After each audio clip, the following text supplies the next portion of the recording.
No, you're good.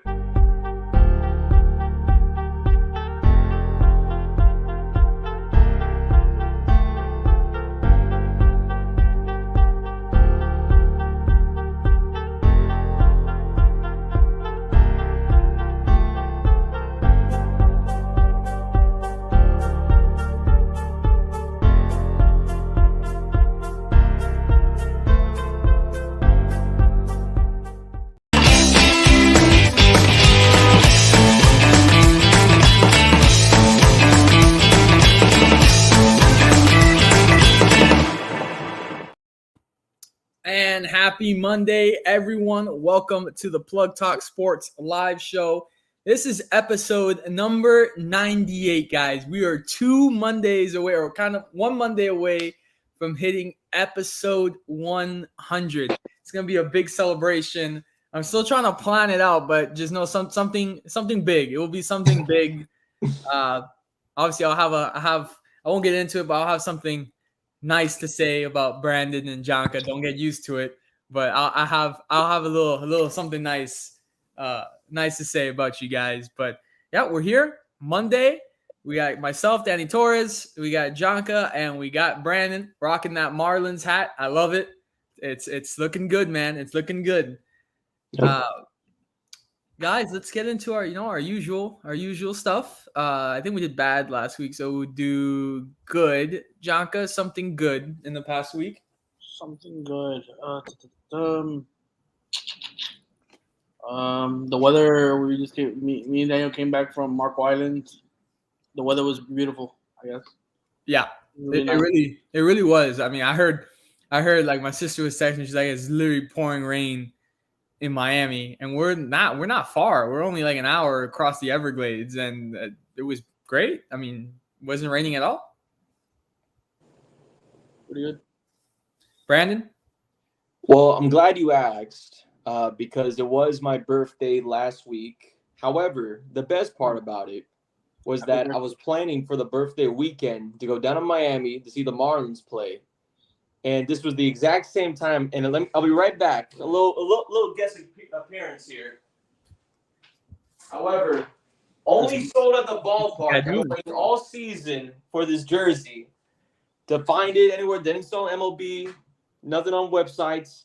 They finally got it. The jerseys of the retro Florida Marlins. Oh, man. I got at the ballpark the first day. They end up shopping that Friday, which, of course, the Marlins did lose that game, unfortunately, but, of course, won the series against Pittsburgh. We'll go into that probably later on. But yeah, I mean, Nike check. Nice little, font right here. Of course, it was a pretty penny of 130 or so, kind of that range. So definitely wouldn't make another purchase like that unless it was this jersey. Hey, that's really special. How's the material? Is it okay? It's not bad. I'm not like a guy that's into shirts and anything like that. So it feels polyester, maybe cotton, not too positive, but it's good material though. It's not itchy. Like I literally went to the beach the other day in St. Augustine.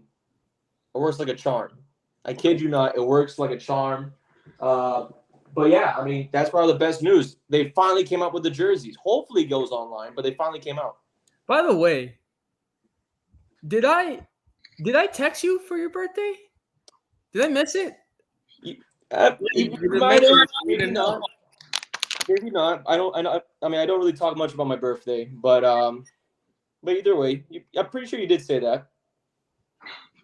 Because I'm trying to remember, I don't know, last week feels like a blur. I want to say I did. I don't remember anything. I don't remember. I didn't even know it was his birthday, so happy birthday. Hey, thank you. I mean, I don't really speak about my birthday much. It's not but either way. But yeah, so best thing, Marlins. And for those who have not been out to the ballpark yet, go there now before you're missing out. Trust me. They got these jerseys and more. All right.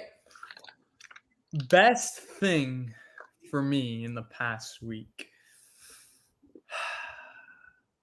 I will have to say yesterday, I really had a good time. We saw, me and Jonka saw The Flash. And I will say, aside from everything Ezra Miller has going on in his personal life, you guys don't laugh at me. I told Jonka this last night. Don't laugh at me. But when I was a kid, I still consider myself pretty fast. But when I was a kid, I used to beat a lot of kids in races, like in PE and stuff like that, being pretty fast. And I used to want to race kids and stuff like that. I always thought I was the Flash. So, and that was like one of my favorite superheroes growing up as a little kid. So I saw it last night. I was just having a great time, man. I was loving every single moment of it. I don't care how many people said the movie was trash. I enjoyed it. I just love how like it's funny because his personality is so socially awkward that makes it funny. And like since he runs so fast, he's always hungry. So there's like I only say this one part, but at the beginning there's a part where he has to save this building that's falling. There's a bunch of babies that fall out of the building, and his suit says that he has low calories. So the first thing he does before saving the babies, there's a falling vending machine, and he goes to the vending machine and takes a snack from the vending machine, and it says at full strength. So then he goes and saves all the babies. It was great. I really enjoyed it. People have been crapping on it, but I really enjoyed it. Jonko, did you see it, Brandon? Yeah, I saw. I thought it was good. I didn't think it was a crazy like good movie. Yeah, but definitely superhero wise, like I think DC, that one DC movie made up for like 3 Marvel movies. You know what I mean? So yeah, I thought it was good. I thought it was funny, man. I really thought his social awkwardness was funny. But yeah, let's go into bad. Jonka, hit us with your bad news. Bad news. I guess it would have to be the news that came out today with John Collins from the Hawks being traded to the Jazz. I really wanted the Heat to pick him up. They got the Jazz got it for cheap. For cheap, bro. You could have said dumbass Strus. And we could have gone John Collins, man. A second rounder and some nobody for John Collins, bro. It's ridiculous. What is Pat doing? We're going for Damian Lillard. Relax. Okay, but Jalen can't always be on the court. We need new guys. We need big guys. We have Cody Zeller. He can shoot. We'll get into that later. Brandon. No, yeah, I mean, because I was gonna mention this for the next time, but I do want to let people know because I saw on Twitter they're removing the banners that have Damian Lillard in the front of the stadium over there in Portland. So that might be something, we never know. But probably the worst thing for me, for those who are regulars on this show, my camera angle is not like this usually. My laptop for some reason at my house, the internet really has been really slow here. So I was trying to get the email, ready to go onto the podcast, ready to go. So I'm right now 2 books. My apologies, 1 book that's huge with a laptop on top of it, making a kind of a stand here. So internet's not working that well, but iPhone for some reason, I mean they've been on it right now. So it's a cracked out conspiracy. There you go. I'm gonna have to throw 2 for my bad news. So the first one will have to be like it's not fun. Like when you think about it, it's not a funny situation. It's just the internet made it a funny situation. Oh my god! But like the whole thing with the submarine, man. Like God rest those souls to those people because they died, and obviously like laughing at death, like it's not funny. But the internet really has just. I can't, man. Like, there's some things that I have seen that they've said about the submarine on the internet, especially like TikTok or Instagram Reels, that I can't help but to like just crack a smile, man. I really can't. Yeah, I just find it still crazy though because a game controller, like I'm sorry, but.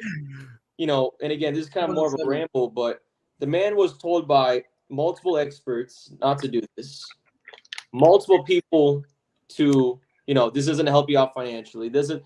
He had every reason to not go ahead with his Ocean Gate thing, and he ended up doing it. And unfortunately, it cost 5 lives, but it's just hard. It's just hard to look the other way, and especially the memes though, they're just brutal. Brandon, I saw one. I saw one of it has the thing going down, submarine going down, and at the bottom, like after 2 seconds of the video, it says, "Please reconnect Xbox controller." I would have lost it. My favorite one was the Finding Nemo seagulls. Oh yeah, they're sitting in the water, and he farts, and you see bubbles in the water, and then the other seagull's like, "Come on, man!" He just flies away, and it says, "When the submarine imploded." Terrible, man. All I know is that James Cameron's gonna find a way to make a movie about this. Unfortunately. Oh yeah, for sure. But yeah. I mean, what can we do? Hey, well, hold on. We gotta. Where are you from? So currently, me and Janka are in Miami. We can't really claim Brandon though, because Brandon's a Broward guy, so we can't really claim him through and through as Dade County. We'll give him half, but yeah, Brandon's from Broward County, so like the Fort Lauderdale area around there. So yeah, that's where we're from. We are a South Florida sports podcast. We do talk sometimes about national headlines and sports, but we'd like to talk about our South Florida sports. Thank you, Melly, or sorry, I mispronounced your name for the question. Let's get into it. So, NBA draft. We got an article that's going to be uploaded tonight, written by our own Brandon. I'm excited to read that and be able to post it. Come on, like we all knew Wembanyama was going number 1 to the Spurs. Like there was no question about that. Dude, like that guy has some serious height. His legs are like toothpicks. Yeah. That guy's got some. I would love to see once this season gets going how he does. Like I would have been like, yeah, I would have loved Wembanyama in the finals, bro. I think he would have done a number on Jokic, but I don't know about that one, man. But I mean, let me tell you though, because for my own things, because I do a lot of men's basketball writing and podcasting. But when I was looking at film for Wemby and like research for Wemby, apparently the team, the Metropolitan 92 in France, it was built around Wembanyama at 19 years old to develop his game to be that of the NBA. American players playing around his workout schedule. And of course, again, we've seen what the highlight reels have told us. This guy can shoot anywhere, dribble so low. And apparently, I remember listening to the Bill Simmons podcast. The guy's coach, when he was like 12, 13 years old, he was making him practice like N1 mixtapes. Like, this guy was a street baller at 13 years old at 7 foot. So I'm telling you right now, it's going to be insane watching him, though. Look, I think I feel like just getting to know the Heat's pick, I feel like he fits perfectly. I feel like he's like, just even his personality, like it looks like it resembles Heat culture just by looking at it. Like Jaime Hawkins Jr. is what I'm talking about. That was the only pick I think they had in the draft. I hope, Janka, we talked about it, but I hope they don't, put him in a package and ship him off for a trade, because I actually want to see him, try to thrive and have success in Miami. And the same thing, I've been seeing Jovic's name being thrown in there, and I'm like, I kind of want to see him succeed too, like get some minutes. And same with Highsmith.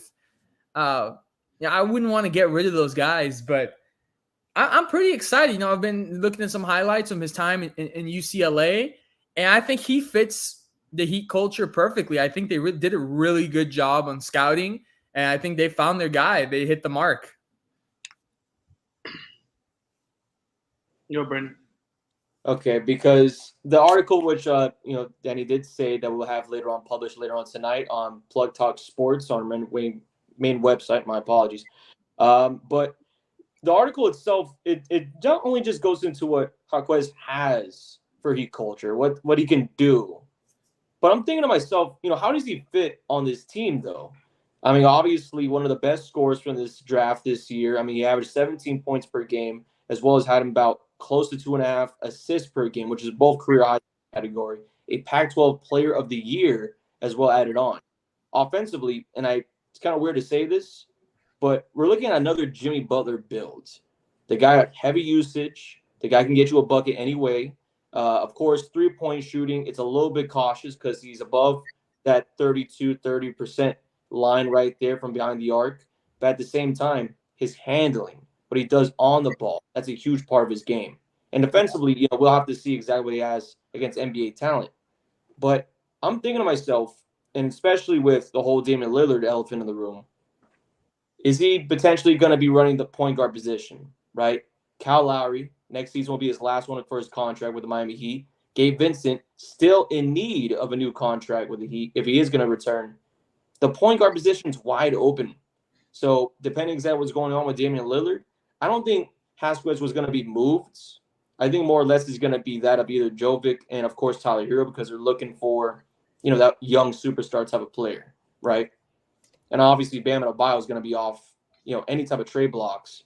So I'm thinking to myself that Haskins, he's going to not become a starter, but he's going to be a huge part of this Heat fit. I think Pat Riley knew what he was doing. A lot of people said this was a second-round pick. But in all honesty, he fits perfectly with Miami, though. I agree. Yeah, I like his attitude. I saw also his highlights. He did pretty good, but hopefully he needs to prove that he can make it in the NBA. Of course, like all the other picks. But what I want to know is what goes through the Miami Heat's what is it that they're looking for when they're trying to make these picks? Because yes, we know Tyler Hero, he was a good pick. But in the past, the Heat's draft picks haven't really been that well. Besides, obviously Hero and Adebayo, but overall, like let's say for example, let's say Brendan Miller hadn't been picked, and it was up to the Heat's pick. Would the Heat have picked Brendan Miller, or would they have chosen Jaime? Because if basically if Jaime's what they're looking for, and they're not really looking for a player like Brandon Miller, but Brandon Miller is such a really talented player that it would be psycho to pass him. Like, those are the questions. Like, did we pass up somebody that could have put us over the edge? Like, does Jaime, like, if he were to come on the floor, does he bring that element that we would have needed in the Denver series? Possibly. If we had a rematch this coming year, does he make the difference? Is he the difference maker? If we get Dame, let's say we get Dame, where does he come off? Is he sixth man? Is he the eighth man? Does he come into the second unit? Like, I don't. There's so many questions to be asked at this point, but I just hope that obviously it works out with him because he looks like a pretty funny dude. And he's like really fun with it. I just saw him with the dollar. He's like, you already know. So, but I just hope he can bring what Strus couldn't bring to the table in these finals, going 2 games for 0% field goal shooting. But that's just me. Who would you guys say was the sleeper pick in the draft? Oh, I gotta look that up. Now I gotta look. Let's see. Actually, I'm gonna say this because I think it's like a crazy chess piece from Brad Stevens and the Boston Celtics. But I mean, and for those who do not know my work, I cover a lot of Florida Gators men's basketball, so I watch a lot of SEC basketball with that. And Arkansas was a team that defensively they were on fire, and it was all behind Jordan Walsh. And funny enough, the Celtics, who originally had the 25th pick in this year's NBA draft, because of a trade they did with getting Kristaps Porzingis, a 3-team trade with that of Memphis, as well as the Washington Wizards. They traded back all the way down to like the 38th pick in the second round and somehow came out with like more than 7 second-round future picks. Brad Stevens not only got that, but as well as Jordan Walsh, a guy from Arkansas, highly defensive, highly athletic. And when you look at him, I'm going to just say it out loud. He's like a 2K generic player. like if you're gonna play 2K with a 1969 Milwaukee Bucks and the guy deep far bench for number 99 bald and all that stuff, that would be Jordan Walsh. But Jordan Walsh is more than just a generic player. Very unique, highly athletic, as I mentioned before, defensively and offensively as well. Very aggressive, and I think the three ball will just come in time. But Celtics able to get a huge defensive player at wing, which I think will definitely help them out. And probably the biggest sleeper in the actually, before even going into that one, another crazy sleeper, Imani Bates going to Cleveland. Yeah. That was insane. And again, not the best tenure in Memphis, had to go to Eastern Michigan. But the guy is basically, I mean, the way they were describing him out of high school and the way especially during the draft combine was ridiculous what he had. Multiple great numbers, led a lot of categories. That's like two of the biggest sleepers in my opinion. But Imani Bates, that's a future superstar waiting to happen for Cleveland, and especially for a team that needs players offensively. Especially, I read today, I don't know if you came across it, Brandon. I was like, why don't you just get the Miami Heat, the previous Miami Heat, and just put it on your team? I think they're interested in Derrick Jones Jr. I forgot someone else who was also on the Miami Heat that was part of that core with the Heat earlier on. And I was like, wow, you guys really just grabbed the Miami Heat and put it on your team. But yeah, that was going to be mine, man. I think that's a good pickup by Cleveland. I think that's definitely going to be a sleeper. And then, obviously you still have Donovan Mitchell. They're going to be interesting. I was a little disappointed because I did want Cleveland to beat the New York Knicks in that playoff series. I was a little disappointed, but I think they're kind of heading in the right direction. I think last year people were not really. I think people were surprised, should I say, with how well Cleveland played. I think they're only going to continue to build on that. I think they're kind of going in the right direction. Jonka, you got anything for us? I think I'm gonna say my sleeper would be Jarris Walker from Houston. Like he could obviously score. He's big. Obviously, Houston really well defensively, which is I think what the Heat needed. He went 8th though to the Pacers via the Wizards. So that's my sleeper overall. But I would say though, what's his name? Bilal Koulibaly, Wembanyama's teammate in France. Yep. I think he went to the Pacers, via the Wizards, so they swapped. So the Pacers have a really good player right there. Well, actually, he's now on the Wizards. No, wait, I don't know. It's vice versa. Either way, how it works, because the NBA.com here has me, I don't know, discombobulated with the Wizards via Pacers. So there you go, yeah. And not even that, ESPN, let me tell you, the production of ESPN during that time period where like all the trades are going on, why not just change the pick that you show as who it's going to be? It always confused me. But also him played for Metropolitan 92. Very big pickup for the Wizards. But also one more sleeper, I think, that I think we can all agree about this. Jordan Miller to the Clippers. Wow, what a great situation for Miller and of course for the Canes, able to get two guys drafted. Miller and of course Isaiah Wong, which I believe went to the Pacers. Yeah. But either way, though, Miller on a team where, it's a phenomenal pickup because guess who's going to be playing with? Kawhi Leonard, Paul George. Maybe they're not on the court that much, which means that he gets a lot of minutes potentially while having that ear of a champion. Yep. So that's a huge pickup, I think. No, for sure. And I will say, this is the last thing we'll talk about the draft. I will say, with the moves that are happening so far this offseason, I'm ready for next season. I'm ready for next season, man. I think it's gonna be a fun season. We're seeing some pretty nice, interesting moves, especially for yourself, Brandon, the Boston Celtics. I think they've done a good job with that Porzingis trade. I think that makes them a lot more dangerous. I mean, it's sad to let Brogdon go, and of course, Marcus Smart. That was a shock to me, but hey, man, I think you guys are still gonna be competitors. It's gonna be interesting to watch. Yeah, and then I also saw apparently Bruce Brown was spotted in Boston. Yeah, originally from Boston himself, so that's a potential one. I mean, and we did, because that was the whole controversy about that entire ordeal where We did end up keeping Malcolm because the Clippers backed out due to injuries. Oh, they backed out. I thought Yeah, they that finally the original wow. one was that the Clippers backed out due to injury history of Brogdon for good reason, of course. And then they were trying to get this done before that midnight deadline because of Porzingis' contract with opting in, and they ended up finding Memphis, who of course needs a guard with John Morant and his future in the air. So, but either way, yeah, the Suns got a lot in return. Unfortunately, this is the soul of the team, though. That was a hard one to watch. Hey, by the way, I just got to congratulate you, Brandon, by the way, with UF being in the College World Series. I'm rooting for them against LSU, but congrats, man. That's great for you guys up there. No, yeah. I mean, of course, not rooting for anyone. You know what I mean? Can't be rooting for anyone there.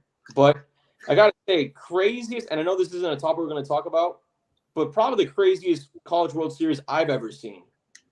Yeah, I mean, we for sure. got like 3 guys who were finalists for like Player of the Year, and I mean, just the mixture of just the All Stars and probably three of the top 5 guys in this next year MLB draft will be from either of those 2 teams. So moving on to our next topic, this was a game that actually me and Jonka both watched together. I'm not gonna lie, it was a sleeper. I almost did, fall asleep. USA and Jamaica to kick off the 2023 CONCACAF Gold Cup. Disclaimer before anyone says anything. This is a much, much, much different USA roster than what we saw in the Nations League. Obviously, in the Nations League that they won against Mexico and they won against Canada, you had the likes of Christian Pulisic, Weston McKennie, all those guys, the top stars. This roster that we're looking at right here that kicked off against Jamaica in the Gold Cup was pretty much young kids, the backups, and the majority of the roster. Look, you guys know I'm an MLS guy. I love the MLS. But this majority of this roster was MLS dominated. And I'm not taking anything away from the players that were on this roster. They are talented players, but it's not the A team of USA. This was the B team of USA. They had only in their camp before this tournament had 3 days together. So I'm not sure if the chemistry wasn't gelling or wasn't mixing just yet. But Jamaica came to play. Jamaica brought their A team for sure. They were passing well. It was a phenomenal goal by Damian Lowe, former Inter Miami guy. I'm sure, Brandon, you remember that name. He got his head on a beautiful cross, was able to score it. It was a poor, defensive mistake from USA. He had like 3 Jamaicans wide open in the box, running forward off that set piece. I just have to give it. One of the starters that was there in the Nations League that playing in the Gold Cup was Matt Turner, the goalkeeper. Oh man, penalty to Jamaica. I'm like, this is disastrous. Like Jamaica's about to go up 2-0 on the USA. This is disastrous. And he comes up with a big save and keeps USA in it. Called it. There wasn't much going on, I would say, at halftime. It wasn't to the 88th minute that USA would find an equalizer to make it 1-1. And then from there, the match just ended. USA was able to cling on thanks to Matt Turner and were able to find an equalizer. They were knocking at the door, and they come away with a point, and they got St. Kitts and Nevis on Wednesday night. But I will say, if they continue performing like this, the same way that they performed against Jamaica, it's going to be tough for them to win. They won the last Gold Cup. It's going to be hard for them to repeat because, yes, Mexico's not good at all. Canada is getting a lot better, and they are good. But with this roster, if you guys play like that, if they play like that, it's going to be hard for them to take out the top dogs in CONCACAF. No, absolutely. And let alone for CONCACAF itself. I don't even know how long the Gold Cup has been a part of just international soccer, but every single time we've either seen that of Canada, Mexico, or the U.S. winning it all. I think that a lot from what we're seeing, especially from the Jamaica game that we saw, I mean, teams are getting much better. I mean, Lowe obviously has, developed his game over in MLS and now is translating to his international play. But for the U.S. soccer team itself, especially the men's team, I think a consistent roster is very much needed for these type of situations. Like even if it's a qualifying Gold Cup match, you need Pulisic there. And I understand Des and McKennie, they had their own situations, Yeah. but Pulisic's got to be there. Turner's got to be there. Yedlin's got to be there. They all got to be there in unison. Anderson's got to be there. Ranya's got to be there. I mean, we need these guys to show up. We can't just be having guys who are making their first ever international start. And of course, you got to make it somewhere. But during a qualifier where you haven't really guaranteed anything yet in the Gold Cup, you haven't really won the group, won the table yet. You got to be able to have this consistency. And, again, I mean, you can also compare it to other places in Europe where, like the English team, I mean, no matter what happens, Harry Kane's always going to be on the field. Maguire, unfortunately, is always going to be on the field. So you have those type of teams in Europe, and why don't you follow that model? For the U.S., it's hard to tell, and especially in the environments where Central America going against Honduras or El Salvador or potentially again Mexico. That's going to be a matchup. Even though Mexico, not in the best part of history right now in their soccer history, but I mean that's always a high tension game. So for the U.S. themselves, they need consistency, and they really need to start Wednesday. Jonka, before you go, I'll just read you guys the lineup, the starting 11 that USA had put out. So it was Matt Turner in goal, which is a regular. We had DeAndre Yedlin, Aaron Long, Matt Miazga, Alan Senora, James Sands, Jesus Ferreira, Jordan Morris, Aiden Morris, Alex Sendejas, and John Tolkien. So you guys can kind of see how much of a difference this roster is compared to USA's A team. It was the only regulars there in the starting 11 was probably that we saw in World Cup in Qatar was probably Matt Turner and Jesus Ferreira did get some starts. Those are probably the only two guys that got something. I mean, Yedlin was there, but he was coming off of the bench in the World Cup. Other than that, it's just a bunch of young guys from MLS. They're on this team, so it's gonna be a challenge. I think it's gonna be a challenge for this squad. Jonka? Well, what I saw from this game was Jamaica came out. They came out strong, fast, wanting to attack. They got one great header by Lowe, but that penalty I called it. I told Daniel while it was happening, he was gonna kick it to the right. That was gonna get blocked, and look what happened. And but after that, Jamaica just kept attacking, and USA just couldn't find an answer to their offense. And then obviously after the half, they reorganized. And I think USA was able to recuperate themselves. How do you say? They were able to calm down, organize themselves, and then go out the second half. And then from then on, I was watching, and they were taking their offense was better. They were taking shots. They were passing the ball better. The ball wasn't going in, but they were getting wide open shots. It just wasn't happening. But eventually, the more shots you take, more likely one's going to go in. And the 88th minute, it went in, and they equalized it 1-1. But I think after that penalty, after that block penalty, I think Jamaica's ego or spirit fell down because they would have taken a 2-0 lead on USA, and I think that would have ended the game. But it was a good game. It was a good game, good matchup. But I think USA needs to just come in the next game. I think it's against St. Kitts and Nevis. Yeah, them. I think that should be a blowout. I'm expecting it should be a blowout. If it's anything but a blowout, it's a failure. It's a loss. I don't care what anybody tells me. But just putting that out there to everybody watching. If it's not a blowout, it's a failure. I don't care if they don't have Pulisic, if they do have Pulisic. I don't care. It needs to be plus 3-0. Plus. Just putting that out there. Because if they want to be the top of the world, they need to win these games handedly from what we've seen around the other countries. So I'm just gonna say that. So now that we're talking about USA, there's something that's coming up that is very big, and that is the 2023 FIFA Women's World Cup. Mm-hmm. And I think this will be the first time, if the USA can pull it off, that any country in the women's game gets a three-peat in the World Cup, which is just, it's crazy, first of all, just to think about. I mean, I think this year we've had, I'm trying to think if there's anyone in the men's game that's ever done a three-peat. I know we've had back-to-back.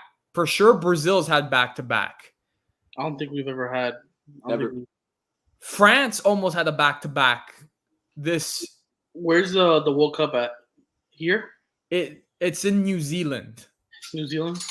So a lot of the times I like that USA, because look, you guys know I love soccer. I like watching, obviously my teams, but any game, when it comes to the Women's World Cup or Men's World Cup.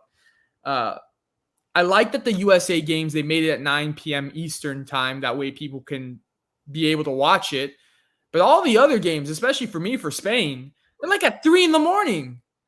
And I'm like, dude, like, I got to get some sleep too, man. Like, it's a 2-hour game. By the time a Spain game, starts at 3, it's 5 a.m. at the end of this game. And it's like, come on, man. Like, I get it. New Zealand, Australia, a beautiful place, but come on, guys. You got to help us out here with the time. So I'm going to take you guys through the 2023 Women's World Cup USA roster. It's a little different. I will say it's a little different than we have seen in the past 2 World Cups for USA. So our goalkeepers are Aubrey Kingsbury, Casey Murphy, and Alyssa Nair, which I think Alyssa Nair will be getting the start in goal. Then defenders, we have Alana Cook, Crystal Dunn, Emily Fox, Naomi Girma, Sofia Huerta, Kelly O'Hara, and Emily Sonnet. And then in the midfield, we have Savannah DeMello, Julie Ertz, Lindsay Horan, Rose Lavelle, Christy Mewis, Ashley Sanchez, and Andy Sullivan. And then, of course, up top forwards, Alex Morgan, Megan Rapinoe, Trinity Rodman, Sophia Smith, Alyssa Thompson, and Lynn Williams. So there's a lot of new faces in this roster, but I will say, obviously, look, the ones that have been to a World Cup that I absolutely love are, Crystal Dunn, Julie Ertz, Lindsay Horan, Rose Lavelle, of course, Alex Morgan, Megan Rapinoe. But the ones that I'm very excited to watch play, they're the young guns coming into this thing that if you have seen NWSL or even in European women's soccer, I got to say Sophia Smith, Alyssa Thompson, Trinity Rodman, and Sofia Huerta. Those girls are absolute beasts.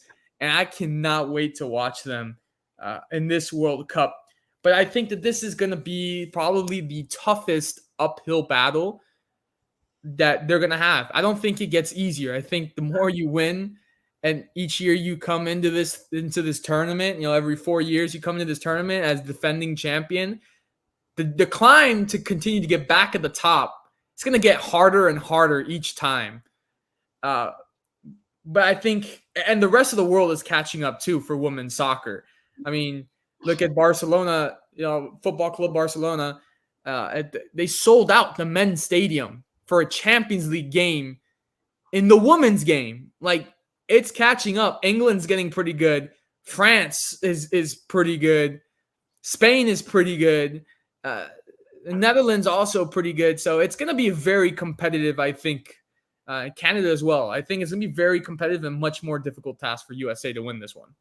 Oh, absolutely. I mean, and as mentioned before internationally, women's soccer is growing at a rapid pace, much more than I think we've seen in recent years. Yeah. Especially during this century of the 21st. But from the U.S. team itself, I like the narrative that it's a lot of the returning players, like Rafinha, Alexis Morgan, O'Hara, they're coming back with this new cast. And funny enough, one of them being Dennis Rodman's daughter. Yep. So it's a weird cast. I like it. It's kind of that narrative of the olds trying to teach the new the way and the standard.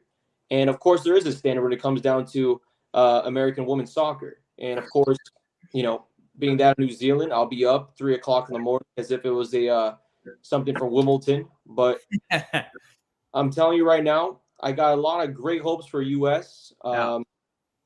From overall the groups itself, I'm not seeing a projection of they're going to get knocked out early. If they are going to get knocked out, it's going to be in the final. And as you mentioned before, Spain's getting really good. I think the Netherlands women's team has also been pretty phenomenal as well. But honestly, I just don't not saying there won't be competition, but similar to the last two World Cups, it's going to be hard for anyone to catch up to the US. Jacob? I'm gonna have to agree with Brandon here, but I'm gonna be a little bit different.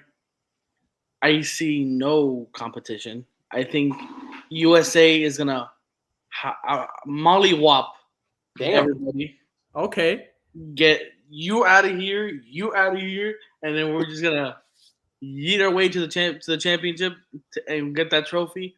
And we're 3-time back to back, world champions, and that's it. Everybody knows. There's only I just don't see anybody. Everybody says this country's advancing. This country's advancing. This every 4 years. This and this is.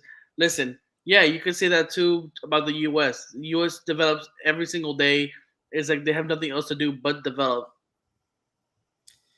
There's only a handful. I'll tell you right now. I can only see a challenge for USA, Spain, France, Sweden, and Germany. I think those countries will be the challenge. You don't think Korea? No. You don't think so? I think those countries right there will be the challenge for the U.S. Let's go. Let's run through the groups here. So Group A has New Zealand, the host country, Norway, Philippines, and Switzerland. Group B has Australia, Ireland, Nigeria, and Canada. Group C has Spain, Costa Rica, Zambia, and Japan. Group D has England, Denmark, China, and Haiti. Group E has USA, so this is the US group, USA, Vietnam, Netherlands, and Portugal. So the Netherlands and Portugal one is going to be very interesting. I obviously have US coming out of the group, but I think that will be a very interesting group with having Netherlands and Portugal in there. Group F, we have France, Jamaica, Brazil, and Panama. Group G, Sweden, South Africa, Italy, and Argentina. And Group H, Germany, Morocco, Colombia, and South Korea. So don't sleep. I think USA's group could be a little tricky.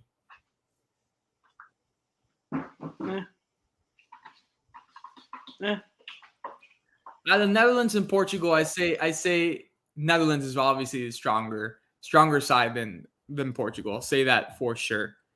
But yeah, we gotta start ramping it up. July 20 is the start of the tournament. It's gonna be fun. I'm definitely gonna be watching for sure. And Brandon, if you haven't watched her play, Trinity Rodman, so good, man. She's nasty. I gotta get on the train, man. I gotta start watching more, and of course, I gotta keep on watching this World Cup action. Ever since December, man, I've been itching for international soccer stuff, man. I've been watching Nations League from my work laptop, so I gotta figure a way to get in front of a bar somewhere and just be a fan again. I will say having the game at 9 p.m. is still terrible. A terrible time. Why not 7:30? Listen, man. You gotta wake up to go to work the next day. It's overseas, though. That's the thing. Yeah, it's the time difference. Just this game, it was in Chicago against U.S. and Jamaica. It was at 10 p.m. I swear to you, at halftime, I went to go take a shower. And I sat back on the couch for the second half. And this is when I knew I was getting old. I mean, I'll be 25 next month. This is when I knew I was getting old. This second half, it's probably like 11:15. I'm sitting there, and I'm like trying so hard to keep my eyes open. I can't wait till this game is over so I can just curl up in bed and just knock out. So, yeah, I can kind of feel now with the games being later, 9 and 10 p.m. It's a little tough. I can't lie. It's a little tough. So the next thing we're going to talk about tonight, I'm disappointed. I'm very disappointed. Conor McGregor misses the USDA deadline and won't fight in 2023. So the USDA is the pool that you have to enter to be tested for steroids or any sort of drugs or enhancements. And obviously, Connor, if you guys have been following, has joined The Ultimate Fighter on ESPN, where he's coaching his team against Michael Chandler. And at the end of the season, he was going to get into the octagon with Michael Chandler for a fight, which most likely was going to be at November, December at the end of the year.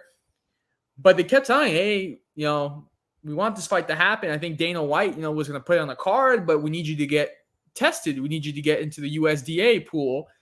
And the deadline passed, and he never did. So now I don't think we're going to have a Conor fight in 2023. And what disappoints me is that I love Conor, my favorite, mixed martial artist. I love him. I love everything that he is.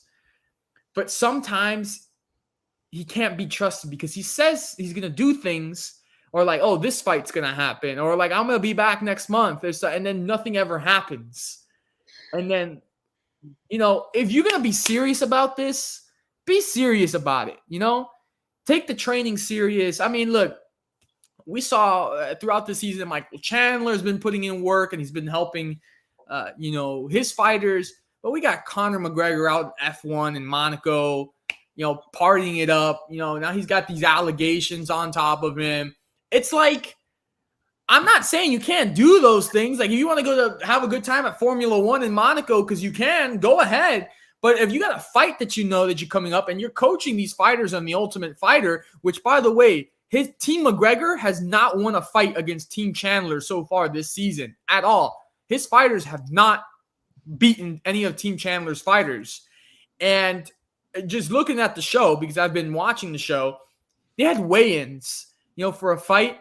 And McGregor missed his own guy's weigh-in, like wasn't even there. And he just shows up late and stuff like that. So look, if you're going to be serious about it, be serious about it. If you really want to come back in the game and fight again, like you say you do, and you want to fight regularly and you want to be a champion again, start taking it serious. But, missing the USDA deadline and then all this, not taking the training serious, it's not going to work.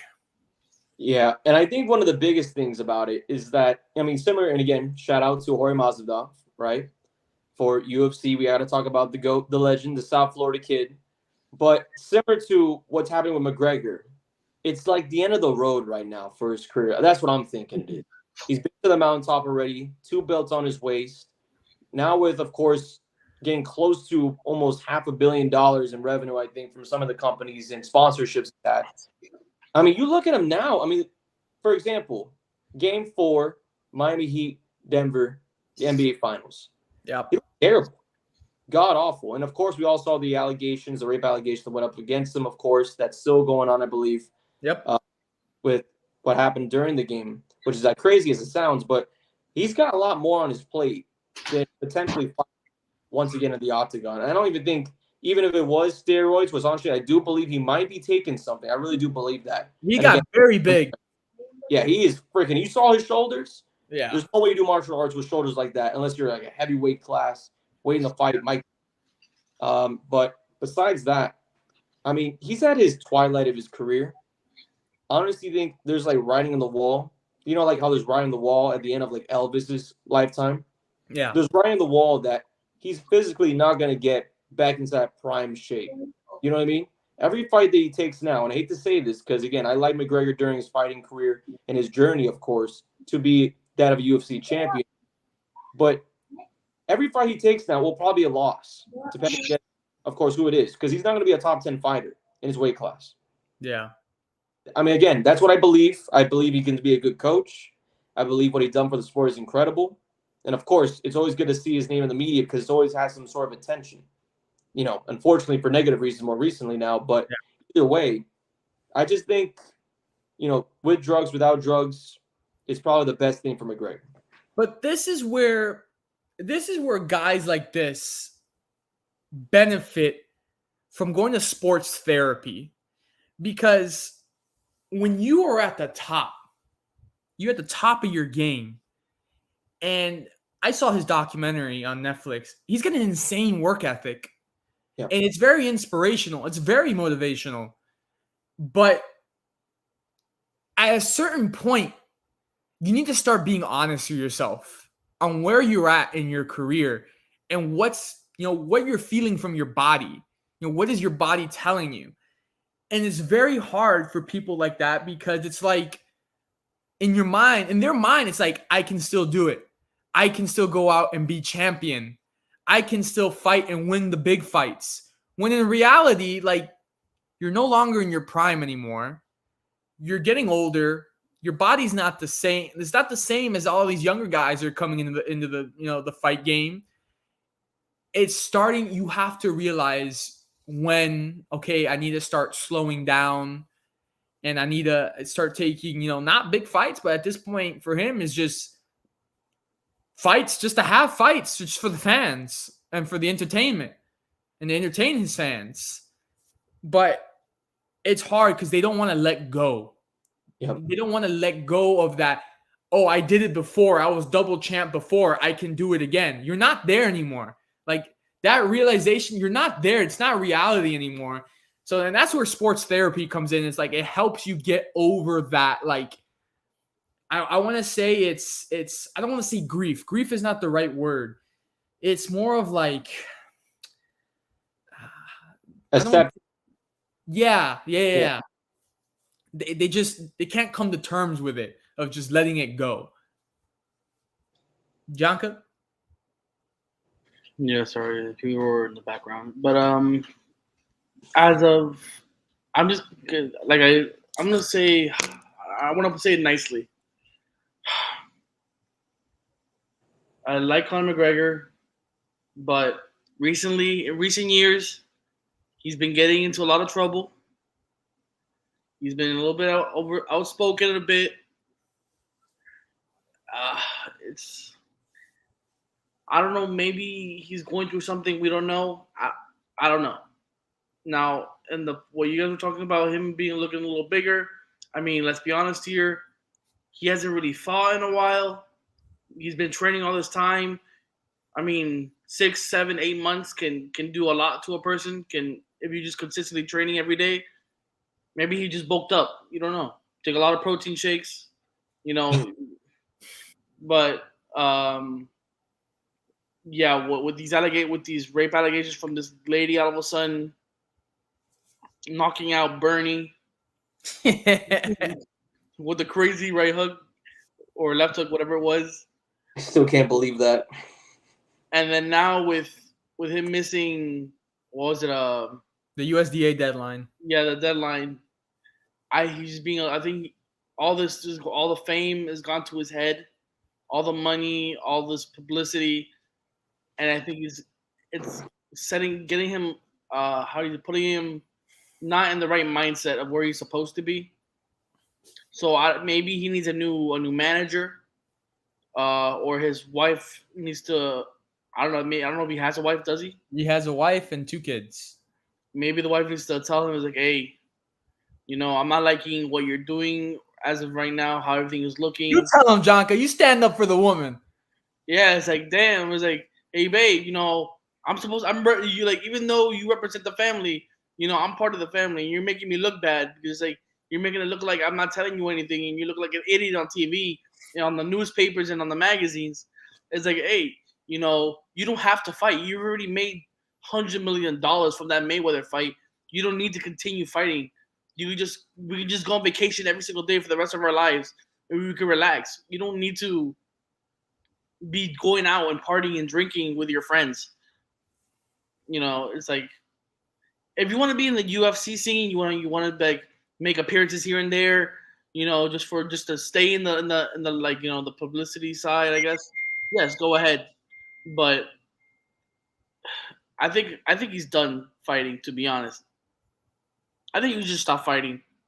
Now, this is not like for an entire year he can't fight. What, you're gonna continue bulking up? What do you at this point? You're gonna turn into the Hulk, a midget Hulk. That's what you're gonna be, a midget Hulk. So it's like, I don't know what else to tell. I don't know what else to tell you. If Connor, if you ever listen to this, listen, just hang him up. Go back to your family. Enjoy the rest of your life. You're rich. Unlike a lot of people, we gotta work for a living. And just relax. You don't have to get into all the shenanigans. Clear up the allegations first. Prove yourself innocent, because if you're proven guilty, that's another thing. Say sorry to Bernie. Apologize to your wife for all of what's going on. And then just restart life. He's like, you know what? I'm walking away from fighting. That's it. I'm done. I'll still be at some fights, watching to see any fights that come up, but that's it. It's over. All right. Last topic of the evening. Are the Miami Marlins a potential landing spot for Shohei Ohtani from the Los Angeles Angels? Oh, I know Brandon wants to take a crack at this one. I do, but I know Jonk is the baseball guy here, and I know he talks a lot about other suitors for Ohtani, but I mean, Jonk, I'm gonna let you go first on this one, because I just want to see. I mean, what's your take on if Miami was even to get him? Oh, I can tell you, this guy's probably, first of all, before this guy even speaks, this guy's probably going to say, the Yankees are going to land Shohei Ohtani. Listen, if the Yankees do land Shohei Ohtani, I will be ecstatic. But listen, we're not the only ones in this pool trying to go for this guy. He's an outstanding player, pitcher, hitter. I don't know how many how many leading stats he's in this season so far, but do the Marlins have a chance? I would say yes. I'm going to say yes, because right now they're showing with enough hitting. We got good pitching. I think the Marlins are missing a pitcher from taking that next step. He can bring them there. They need hitting. They need that little guy that can get a home run here and there. That can bring them too. I think. But do I see Marlins ownership making that big contract? Do I see them giving him the big contract? I think they will. I think with this new ownership, I think I can see it. They got Arias, they got Soler, they got some other people. It's gonna be hard to compete with all the other like the Mets, the Yankees. I'm assuming the Astros are gonna try. Who else? The Angels are gonna try to re-sign him. Who knows? Maybe they restructured Trout's contract. They brought in. I know the Angels brought in Moscus, whatever. I forgot his name. Moustakas. Yeah. Maybe they're trying to hey, Ohtani, maybe we can give you the contract, but we see the team we're trying to build for you. Maybe they're going to pull the player route instead of like a big contract way. But I see Ohtani going to a big market, not a small market. So probably Miami does have a chance. Miami is a big market. New York, obviously. Maybe stay in California with the A's or go to the Dodgers. Dodgers are a big one.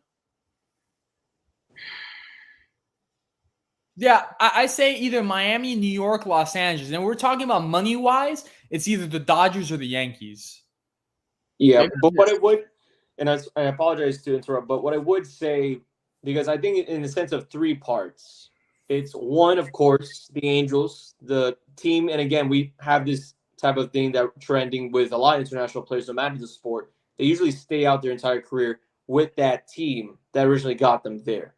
I mean, this is all he knows about the United States, being that of living in Los Angeles, working for the Angels, playing for the Angels in baseball. But I think one of the more interesting points, and not even just the market itself, but also the history of what's potentially there for the future. Of course, Yankees, incredible future right now for them. Unlike that of the Mets, who, again, Shanti, whatever his name is, I do apologize if I do butcher it, but I don't think he wants to play with Pete Alonso and nobody else. So I'm thinking more or less it's going to be either that or the Yankees or the Marlins, who even without like Jazz, right? Jazz Chisholm has not played any bit of ball for almost that of a month or so, or a couple of weeks. And the Marlins are still winning games. They're getting people inside the ballpark for the first time in a long time. If you ask me, Miami, I don't even think it'll be even that of a question of money-wise. My Marlins, you're in Miami. The fan base is going to be there behind you. They haven't had a big hitter guy like him, if he was to come over to the Marlins, since Stanton. So this will be a huge part of course, Miami history. Messi comes into town. Now you have this guy who's one of the best all-time players that the game of baseball currently has seen so far in this century. It's real. It's really possible. We can be seeing him in Marlins Florida Teal on Fridays. And also, I think the last thing I'll probably look at it, Mike Trout, if Osanti, my apologies if I butcher the name again, but if he leaves that team in Los Angeles, he's not going to go alone. I think Mike Trout leaves as well. I don't think he leaves with him to whether that be the Marlins or Yankees, but he definitely leaves out of that team and most likely out of that league. So it's going to be a huge move for the Angels. And I think the Angels are going to put every single penny and dollar and dime they can find and give them like the biggest money contract deal. But I honestly don't think it's money. I really don't think it's money. I think what I could see happening, just like you say that, I could see them ditching Trout, then taking whatever they can for Otani, and sending Trout wherever they can get whatever they can to put around Otani. Maybe Trout goes to the Mets or the Yankees or whoever he ends up on. I think Trout would like to stay in a big market, so it's probably going to be. I would love to see Trout in Miami. To be honest, I think Miami would be a nice spot. But it's gonna be tough. It's gonna be how you say a showdown of the wallets. Who's gonna pull out the biggest wallet? Hey, Because well, Yankees can give if we know Miami, they'll get Francis Suarez pull up with the Marlins asking if we take crypto. So, Oh my God. you know that will happen. But we'll see. We'll see what Shohei decides on his future and what happens with the Angels, and hopefully the Marlins can be part of that. But anyways, that is our time for tonight. Everyone, thank you for tuning in. We're going to have some articles be posted tonight. We got a recap from Inter Miami's game this past weekend, recap from Miami FC's game this past weekend, recap from the Marlins weekend series, and then we got Brandon, who wrote an article about the Miami Heat's draft pick, Jaime Jaquez Jr. All that will be posted tonight. Thank you guys for tuning in. Stay updated with all our social media, and we'll see you guys next week for episode 99. Have a great rest of your week. support the troops.